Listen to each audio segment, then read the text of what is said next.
So, hello everybody and welcome to the third module of this course, where we shall be learning about Monte Carlo simulations, and in particular we shall model the Ising model, use the Ising model for our Monte Carlo simulations. Now, what is Ising model? It is basically a model Hamiltonian to understand ferromagnetic to paramagnetic phase transitions as one increases the temperature. Using these Monte Carlo simulations, by which we shall model the Ising model, we shall be aiming to understand the phenomena of phase transitions. So, the Ising model shows ferromagnetic to paramagnetic phase transitions, and the broad idea is that if you understand the phase transitions in the Ising model, one can extrapolate similar ideas.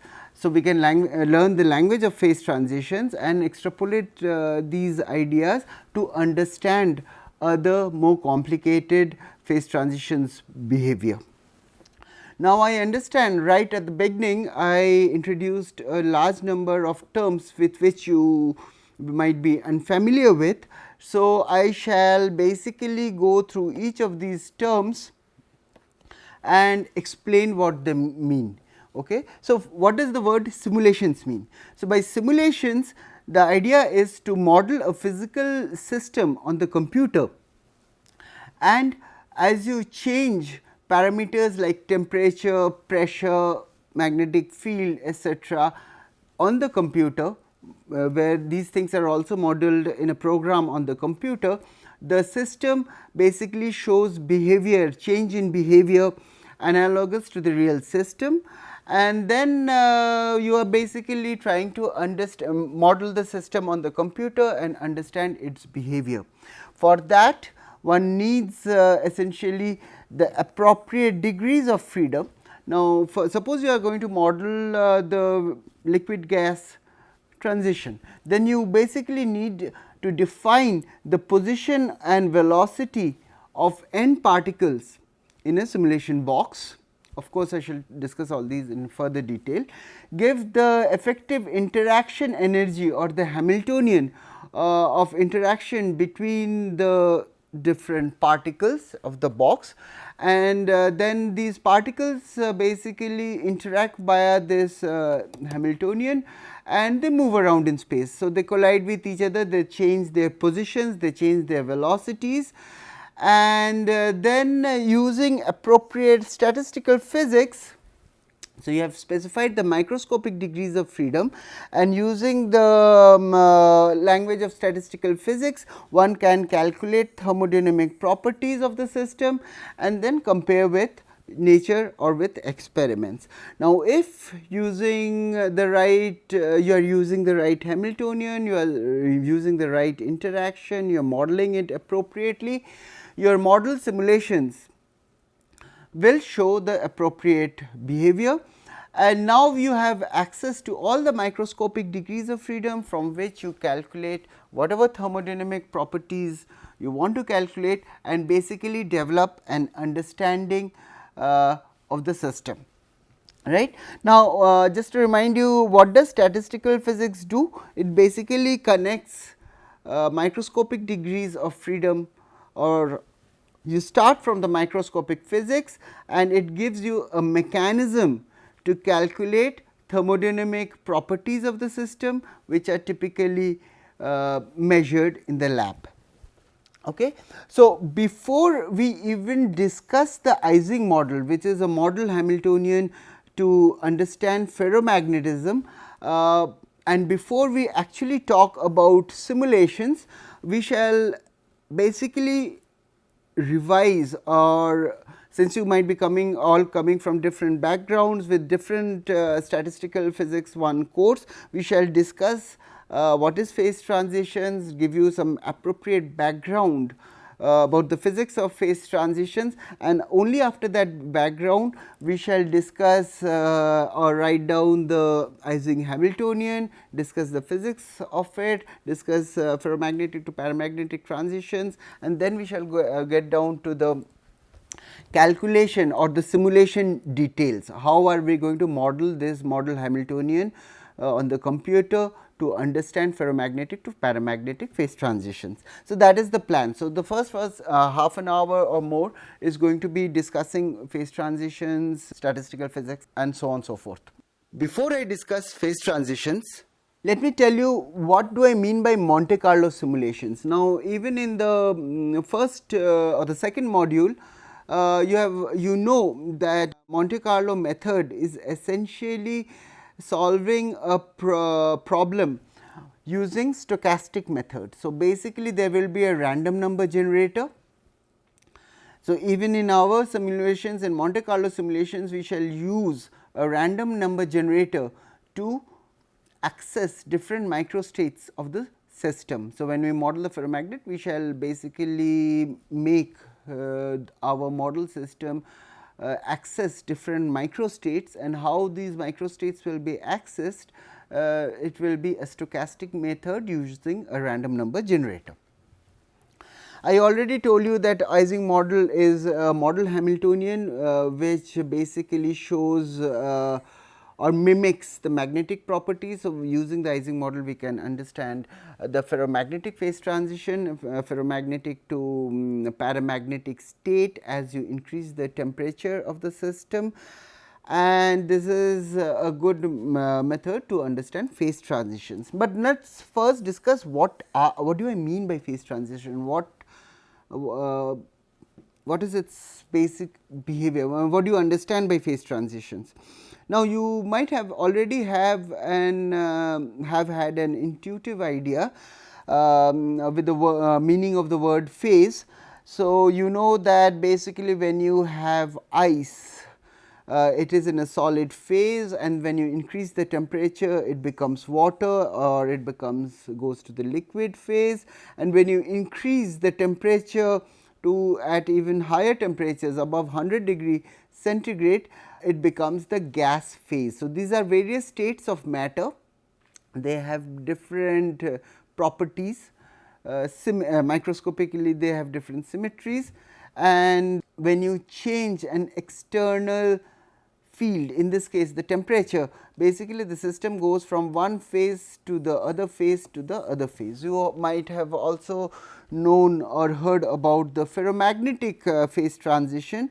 So, you have all played with a bar magnet, and at room temperatures it shows a finite magnetic moment. If you take a bar magnet, it likes to point along the north. If you suspend a bar magnet using a thread, it basically likes to point along the north pole, or rather not the north pole, but the basically magnetic north pole.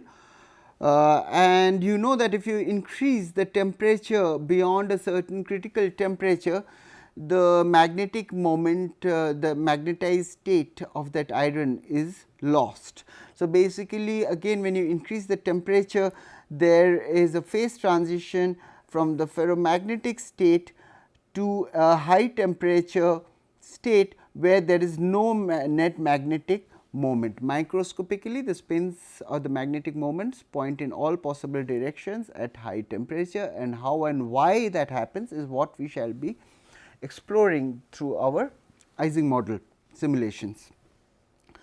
You might have also heard about the superconducting phase transition. There are some materials like mercury which at high temperature are conducting, but when you cool down the system below a certain critical temperature, the resistivity essentially goes to 0, the conductivity becomes infinite, and you say that it has changed from a normal metal to a superconducting phase.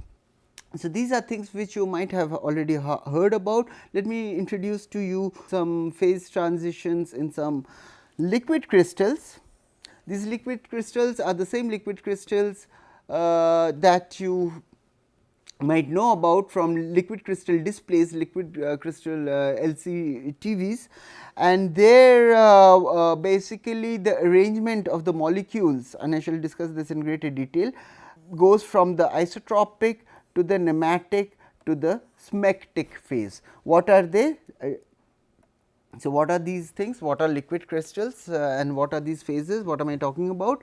So, basically the idea of liquid crystals, the constituent. So, the constituent of liquid crystals are essentially made up of long rod like molecules like these. Okay. And these are typically dispersed in a background fluid. These orange dots essentially denote a background fluid, and these rod like molecules undergo Brownian motion in the fluid, and they are pointed in all possible directions. Now, as they undergo Brownian motion, they are not only change their position from say here to here, but even the axis. So, you see if there is a rod like molecule, you can define an axis along the rod, and these axes along the rod also undergo Brownian motion, and basically the axis can point in all possible directions, and this is because of the bombardment of the background fluid. And then you say that it is in the so called disordered state. Now, if you increase the density of these rod like molecules in the system, what happens is these rod like molecules tend to orient themselves along a particular direction, say the z direction. Okay. So, in this state, which is called the nematic state or the nematic phase, what you have is the average orientation of the axis is along the z direction, but the position can change. So, the position is doing a Brownian motion. So, it can move from any one point in space to the other. The axis can also change, that is also doing some Brownian motion. Of course, there is some rotational Brownian motion, but on an average you see in this picture that the axis is all pointing along one particular direction. So, you see that there is change in symmetry from the so called disordered phase to the nematic phase, where there is no. So, in this nematic state there is no positional order. Yes, they can be in any point in the liquid, just like a liquid, but you have got orientational order. So, there has been a change of phase and there is a change in microscopic symmetry. There has been a change in order microscopically in the system. Now, if you increase the density of these molecules even further, and assuming that the molecules are all of the same size, they can go in the so called smectic state. In the smectic state, they basically not only point on an average along a particular direction, say the z direction, but they also align themselves up in layers. So, this is one layer, this is one layer, this is one layer. So, in a layer, the particles can move around within that layer freely like a liquid. There is an average orientation axis, of course, there are fluctuations, but there is an average orientation axis. So, in the x and y direction, assuming this is x and this is y, it is moving around in a liquid, but there has some order which has been picked up along the z direction. Okay. So, if you look at the density, you will see a density density of these molecules. There is some density modulation from here to here to here to here. So, there is increase in in the density here and lesser density of these molecules in between these layers. So, again, so previously you had examples where you had phase transitions when the temperature was changed, the solid liquid gas or the ferromagnetic or the superconducting, but here you see that when you increase the density of these rod like molecules, you are going from the so called disordered phase to the nematic phase to the smectic phase. Okay. So, while it is interesting enough to understand from a basic point of view, basic physics point of view, why these phase transitions or how these phase transitions happen, it is important to understand phase transitions also for industrial purposes. And here just for the fun of it, I give you an example where lack of understanding of phase transitions led to defeat in a war. So, Napoleon, when he basically attacked Russia 200 years ago, and he decided to attack Russia in the winter, basically the soldiers were wearing some coats. So, this coat had buttons which was made up of tin. Okay. And when he reached Russia to fight his war, Russia is far colder than the other parts of Europe. Basically, these buttons which were in the so called beta tin phase, and which is ductile and metallic and behaves like a normal metal, that underwent phase transition at lower temperatures into so called the alpha tin, and that is powdery phase. So, basically the buttons became powders and fell off. Okay, and that was not very comfortable for, of course, the soldiers to fight in that freezing cold. Of course, I am not saying that that was the only reason he lost the war. The point I am trying to make is that understanding phase transitions also has implications and ramifications in the real world. So, you need to understand the properties of materials. Okay. With that background, with this basically examples of these phase transitions, let us focus on ferromagnetic phase transitions, and let us discuss about phase transitions in greater detail, where we shall basically discuss the ferromagnetic phase transition. Now, you already know, and you have all played with a bar magnet in all probability, where basically one has the so called north pole and then there is the south pole, and you bring two bar magnets together, two north poles repel each other, and you know that the bar magnet is magnetized. Okay. Of course, you have also iron which does not show any magnetic properties, and that is because basically a bar magnet has domains.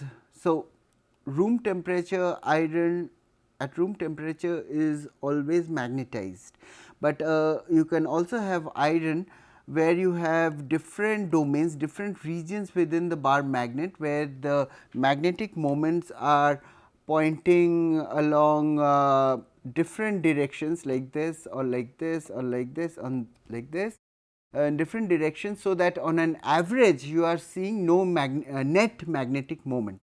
But when you pass a DC field, or suppose you stroke a bar magnet with another magnet, then the magnetic moments and these different domains essentially start pointing along the same direction.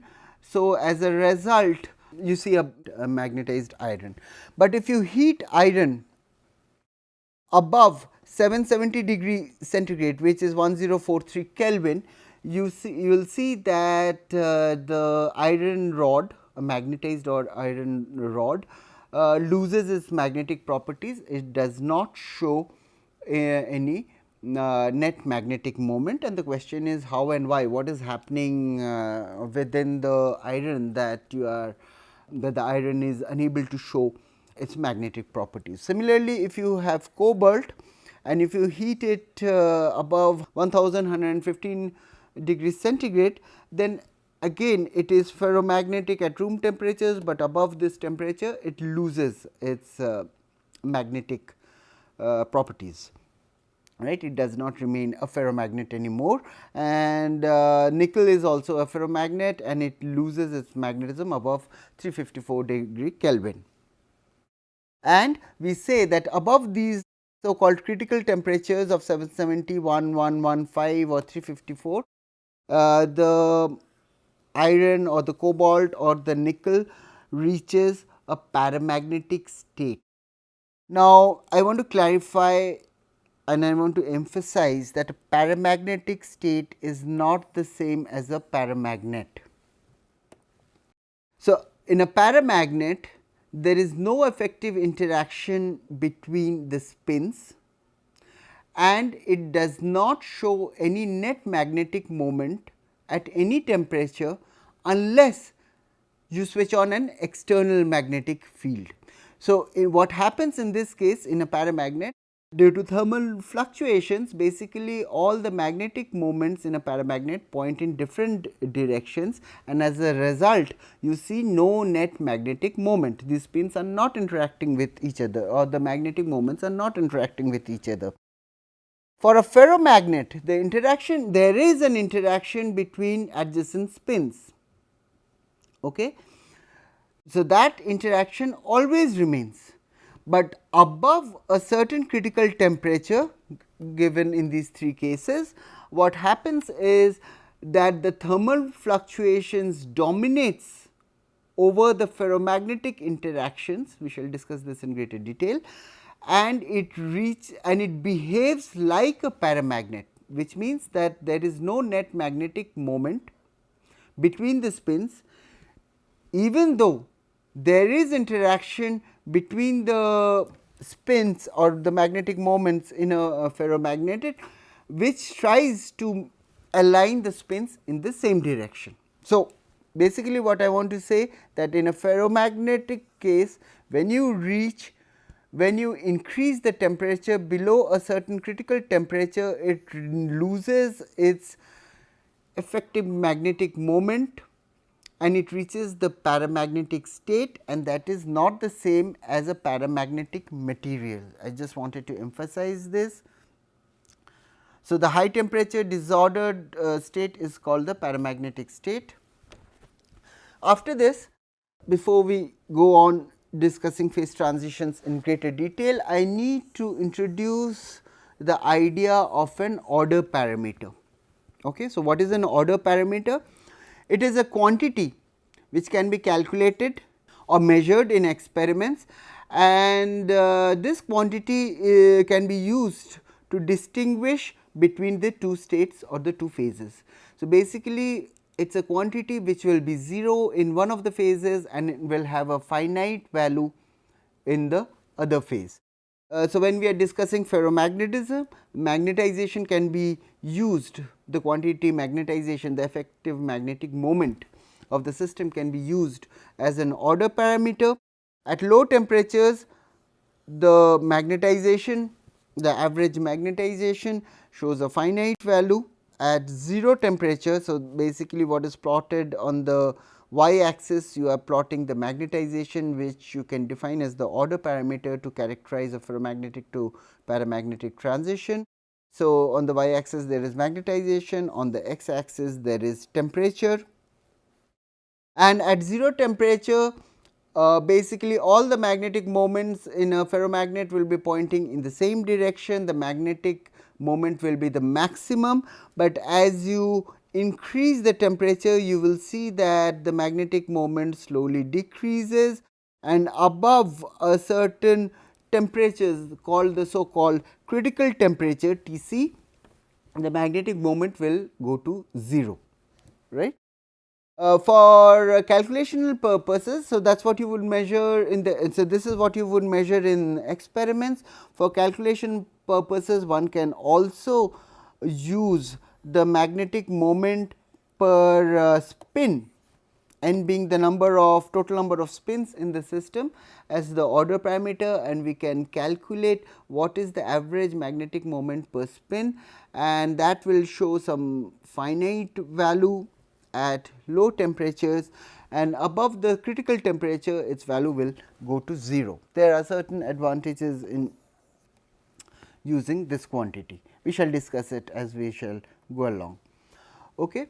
So, basically we would say that the magnetic moment here is finite and goes to 0 above the temperature, and it is an order parameter.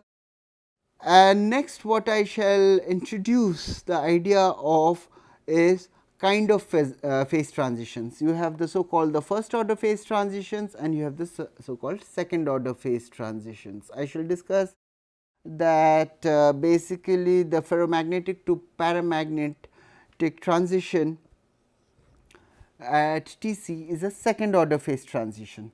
But what are first order phase transition and what is a second order phase transition? So, in a first order phase transition, thermodynamic quantities which are obtained from the first order derivatives of the free energy, they show a discontinuity. What do I mean by that? What are the first order derivatives of the free energy? Quantities like the average energy, the internal energy of the system. The magnetization, if you are talking about a ferromagnetic sample, the magnetization. If you are talking about a liquid gas phase transition, then volume per particle. These quantities, the average, the thermodynamic averages can be obtained by taking first order derivatives of the free energy or the Gibbs free energy, depending upon what ensemble you are working on. Why is that? We shall discuss it. And what is second order phase transition? Quantities like the heat capacity, the magnetic susceptibility or the compressibility, which are second order derivatives of the free energy or the Gibbs free energy. So, F being the Helmholtz free energy and G being the Gibbs free energy. These quantities like Cv, chi and compressibility are essentially second order derivatives of the free energy, and these show a singularity. Okay. For second order phase transitions, the quantities like energy, magnetization, these do not, I mean whatever be the relevant thermodynamic quantities, they do not show any discontinuity. Why did I say energy, magnetization, these are first order derivatives of free energy? Let me just quickly remind you, this is a quick recap. So, it is even titled StatMech reminders. Let me remind you that when we are discussing a system which is basically in the canonical ensemble, the average energy of the system can be defined as del del beta of beta times the free energy. What is beta? It is 1 by kBT. Okay. So, how do you obtain that? I shall just remind you that Z is the partition function. Statistical, you must have at least come across the partition function in your stat phase 1 course. Z is the partition function and is defined as the sum e to the power minus beta E I, okay, sum over I, where the sum is over all microstates that the system can access, and E I is the energy of each microstate. Now, if you can calculate the partition function, and in some cases, in the simplest cases you can, and in more complicated cases you can't, and that is why you do simulations. But in principle, if you manage to calculate the partition function, then you can write down the free energy F, the Helmholtz free energy F, as minus kBT of log of Z, log of the partition function. And if you can write down explicitly the if you can calculate the free energy, then by taking suitable derivatives with respect to beta, beta being again the 1 by kBT, kB being the Boltzmann constant, then you can calculate the average energy of the system. Why are you able to calculate that, or how are you able to calculate that? I shall just remind you that the average energy of the system can be written in by this expression. It is basically a sum over all microstates, energy of the microstates, and this is the probability of accessing e to the power minus beta E I by Z is the probability of accessing that microstate, right. This is the general formula. So, different microstates are being accessed with different probabilities depending on the energy of the system, and you do a weighted average of the energy of each microstates, and that is how you get the average energy. And that can be written, this expression can be written as 1 by Z del del beta. When you take a derivative with respect to beta, beta being as I told you 1 by kBT, when you take a derivative with respect to beta, you basically get this energy comes out, and I have put in a minus sign to keep track of the right the signs. This can be written like this, and then you since you are taking a derivative with respect to beta, you can pull it out of the summation sign. The summation is over all microstates, and if you can write that, you shall see that summation over I e to the power minus beta E I is nothing but the partition function which we wrote down here, right. So, immediately you can write this as 1 by z del beta of the partition function. 1 by z del beta can be written as del beta of log z with a minus sign, and log z ln z is nothing but beta times f. I am using this expression. I am just using log z and just basically writing minus k beta, which takes care of the minus sign. So, what I have shown here is, you should have done already in a StatMech course, that the average energy of the system can be written as del beta of beta into free energy. If you write beta, if you use this relation, you can also write this average energy of the system in terms of T square, T being the temperature, del T of F by T. I have done nothing but taken the converted this derivative with respect to beta to with respect to temperature. Using very similar methods, please check it out, look up your StatMech book. The magnetization can be written as del F del B, B being the magnetic field. Okay. So, if you have a magnetic system, you take the first derivative with respect to B. Using statistical physics, one can show that the average magnetization can be written. You see that both average energy, magnetization, these are essentially the first derivatives of the free energy.